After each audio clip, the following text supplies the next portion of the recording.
Welcome, witches, to today's video, which is going to be a March TBR, which is also my birthday month. So happy birthday to me.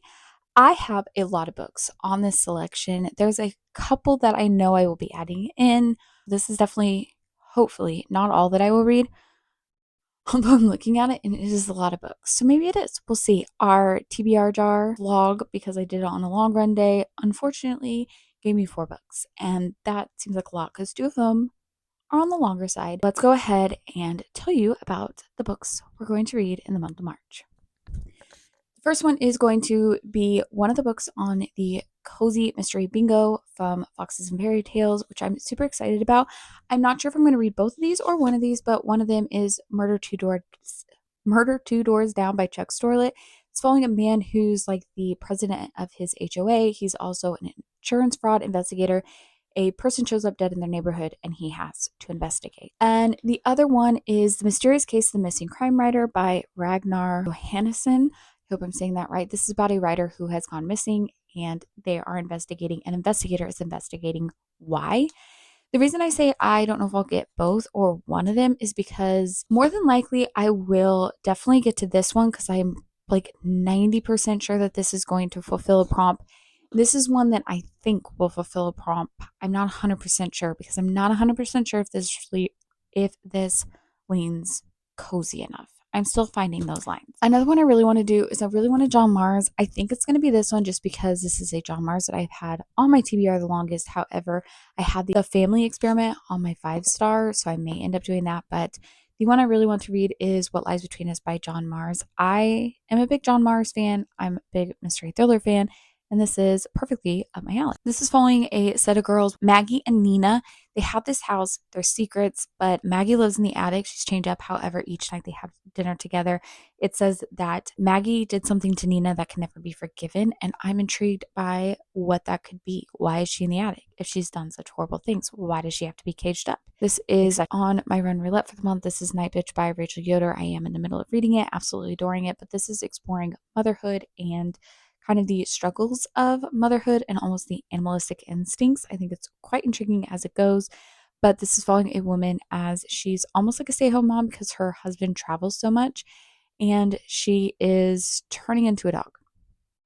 And so far it has been not super gruesome, but there's like moments where it's feeding into it, and if I heard right, it's going to go very dirty, and I'm intrigued by that. A video that will be coming out more towards the end of the month is typically when they come out, but these are the books that my TBR jar vlogged, not to spoil that video, for the month of March. And the first one is going to be The Change by Kristen Miller.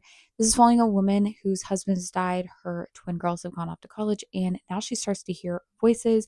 Sounds like something maybe her grandmother did, and now she's kind of entering into the magic realm, and I really like that. I'm intrigued to see that. It sounds like it's going to be magic in modern day and in our world, and I always really enjoy that. Another one is going to be I Bet You Look Good in a Coffin by Katy, Brent. I really like this series. This is the second in the series. The first one, How to Kill Men and Get Away with It, was extremely funny, extremely humorous, but also very dark. This is a woman who somehow keeps getting mixed up with really bad men and they end up dead, and she keeps getting away with it. And I really like the humor and dark mix of this. Another one is Sign Here by Claudia Lux. I'm so excited for this one. This is one I got at my thrift store for $1, but this is following a man who works in hell, which sounds awful.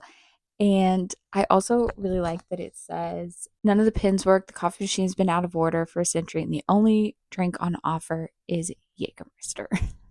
Kind of gives me a little bit a Good Place with Kristen Bell. I'm really excited for this, but he is trying to convince a last person in a family to sign their soul away. So I think he can get out of hell. I'm not exactly sure. I'm excited for it. I think it's another one that's going to be dark and humorous. I think this one's going to be a little bit more dark with humor as opposed to this one is a little bit more lighthearted, dark humor, if that makes any sense. The last one that are my TBR tarets, I guess is really what it's called, is going to be Over the Woodward Wall by A. Deborah Baker. This is giving me a little bit of Wayward Children, the Stranger Things series. Yes, I did say that there were a lot of books going to be in that vlog, so at least we have something to look forward to. This is following 2 boys. One is super predictable, one is super unpredictable. They kind of live in the same place and time, And now they're going over a stone wall to the up and under. A. Deborah Baker is a pseudonym name or another writing name for Shauna McGuire. I really like her shorter stories, and I'm really excited for this one. This is the beginning of a series. I think it is a YA series. Another one I'm going to read because my Barnes & Noble here in just a few days actually is having a fantasy book club, and that is How to Lose a Goblin in 10 Days by Jessie Sylva. I think this sounds like such a cute, kind of cozy fantasy with maybe a little bit of romance. I'm really excited for it. So we're going to read that one. I guess I didn't exactly explain what this is. This is about a halfling and a goblin who have somehow both inherited the same cottage. They're going to live there together and decide whoever leaves first, like forfeits it. But obviously, it's a forced proximity romance or romance fantasy.